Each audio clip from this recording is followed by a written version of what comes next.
In the following video, I'm going to talk about the Victorinox Rangergrip 79. Stick around.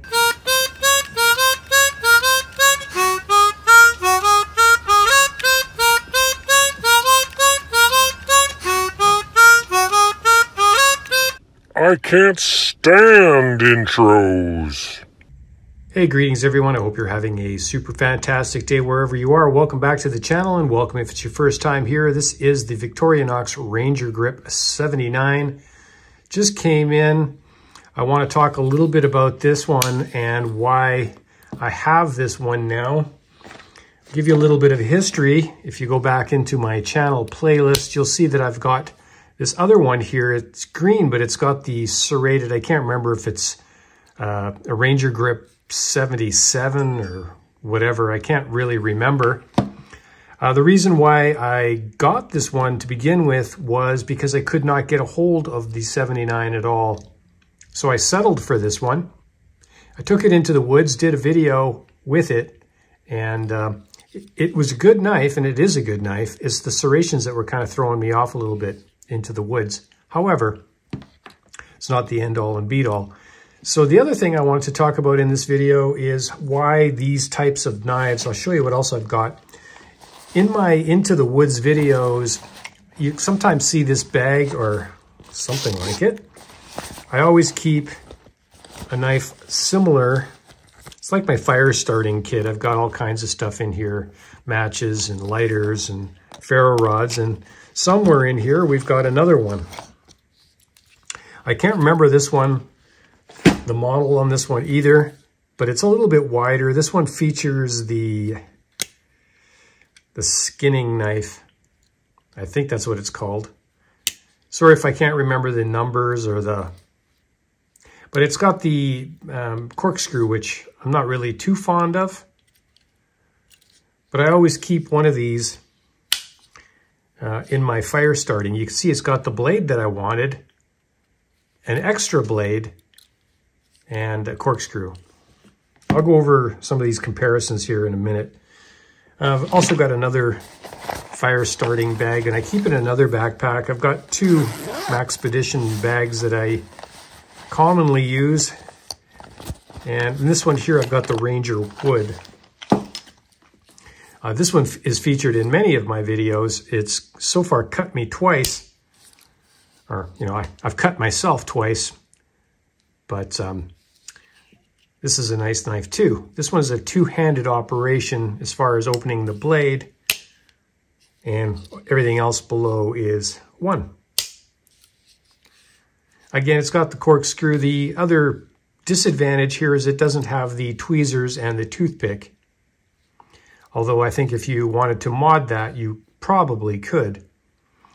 So let's just move little Jerry over here, and we'll move the boss up a little bit, just so I can get all these in the same frame. All right, that's the 79. I'm going to talk a little bit more about that one in a second. Just try to give you a overview here. So this is how the journey started. I picked up the Ranger Wood first, and I really do like this one. I put a little sharpening choil in it as well. Like I said, it's a really comfortable knife. I like this a lot. It appears in a couple of my videos, and but there's a couple of features missing, right? Toothpick and the tweezers, and I'm not a big fan of the corkscrew. Then I wanted this one, but I couldn't find it. The 79 wasn't available when I was looking for it. So then I had to settle for this one. And this one, the compromise is I've got an extra blade, which makes it a little bit wider than the 79. And you can kind of notice that in hand. And now it is a pretty big, it's a little bit wider. It's only one more layer, but I don't think it's really that big of a deal. I think they're both good. It's just that this is the one I wanted. This is the one I settled for. So I put in a little fire steel, and it's still got the tweezers. So then, that's the journey so far. I was looking for the 79, like I said, and this one came along. And I thought, well, I'm going to try this one. This one might make a good, maybe not into the woods type of carry, but maybe this will be a good urban carry because of the serrations, you know, for boxes and things like that. And it does cut really, really well. But it wasn't really working for me into the woods that well. However, it's got all the exact same features as the 79, except for the serrations. So it's got the Phillips head. And I'm not sure if it's got a spot for a pin or not. I never did check. Sometimes there's a little hole in there, but maybe not in this case. We've got an awl on the back. And I put a fire steel here on this one too, which I think I'm going to change. It's actually a Firefly. So what I'll do in this video here is I'll put them all out and I'll spend more time on the 79 because really that's why you tuned into this video. The only difference is there's no serrations and it's red. Now I know there's a model out there that's green with no serrations, but I could not find that one anywhere. That could be a Pathfinder type of thing. I think that's where I saw that on one of those Pathfinder type videos. But anyway, let's go over this thing. And that's why you're here. So it's one-handed. And to unlock the liner lock, you're just pressing in on the shield. You see that there? Pretty straightforward. Left-handed, no problem. Well, I shouldn't say that. It is a little bit more difficult. It is for me, that is. Maybe, yeah, I'm not going to bother. It's a little bit challenging for me. Maybe not for you, but for me, I find it kind of difficult. Maybe this way. That was not too bad. Yeah, okay. I guess like anything, it just takes a little bit of practice. And yeah. Okay, so the next tool after the knife blade is the really nice aggressive saw, sharp spine. I've made the mistake of having this close up on my finger, trying to throw sparks with the ferro rod. And no, I didn't unedit it or edit it out. I wanted you guys to see me making my mistakes on purpose. So, good saw. Then we have a flathead cap lifter and wire stripper. And the cool thing about this is when you put pressure this way, this will actually go in a little ways and lock. Right now, not so much. All I got to do is find something that I could push against. Let's grab the backside of the sharp maker. You can see it depresses. See that there? And now it's locked. I cannot fold that up. So that's a good feature. See there, it folds. I push it in just a little bit. I can't get it to fold. And on the same side, we've got the can opener and another little flathead screwdriver, the tweezers, and the toothpick. So what I'm going to do here in this video right now, before I forget,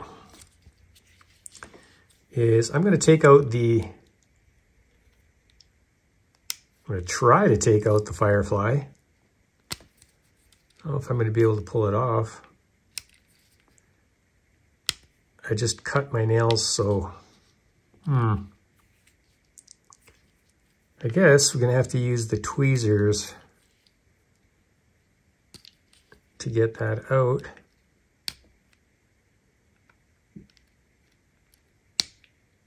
Wow.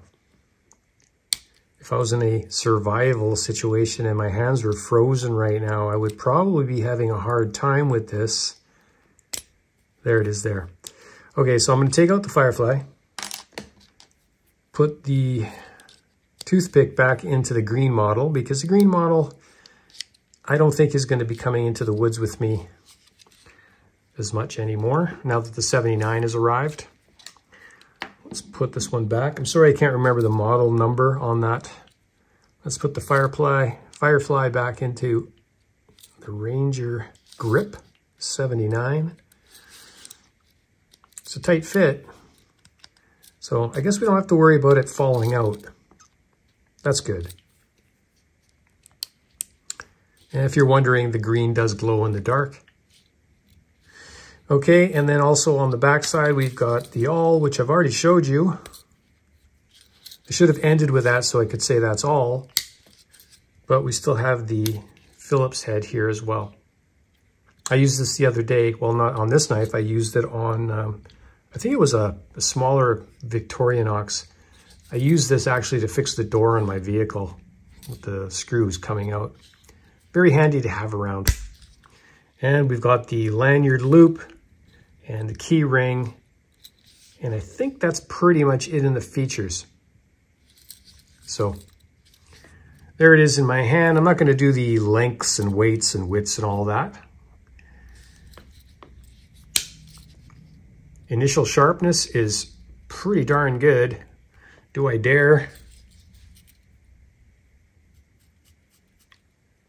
Yeah, it could use a strop. Okay, so there's the Rangergrip 79. So I think what I'll do is I'll probably exchange the Rangergrip 79 in one of these field packs, one of these fire starting kits. Haven't decided which one yet. But anyway, that's basically what I'm going to do. More than likely, I'll keep this as an urban EDC and focus more of these up into the woods a little bit more. Anyway, I think that's pretty much all I wanted to cover in this video. We'll talk to you later. Bye for now.